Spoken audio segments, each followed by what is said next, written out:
السلام علیکم۔ دنیا بھر کی تازہ ترین خبروں کے ساتھ کے نیوز چینل انٹرنیشنل رخ کریں گے رینالہ خورد کا، جہاں سے رپورٹ کر رہے ہیں ہمارے نمائندے عمران خوشی۔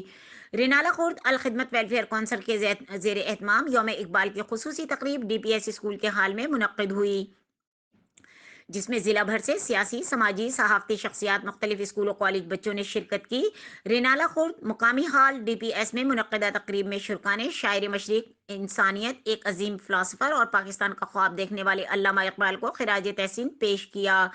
تقریب کے مہمان خصوصی پروفیسر حسن رضا اقبالی، انجینئر محمد اعظم بھٹی، سید ندیم مقصود جعفری، سرپرست اعلیٰ الخدمت ویلفیئر کونسل سلمان احمد قریشی، چودھری عمران خوشی۔ بچوں نے مضمون نویسی، تقریری مقابلہ جات اور علامہ اقبال کی شاعری اور نعت خوانی کے مقابلے ہوئے اور بچوں کو انعامات سے بھی نوازا گیا۔ مزید خبروں اور اپڈیٹ کے لیے دیکھتے رہیں کے نیوز چینل انٹرنیشنل۔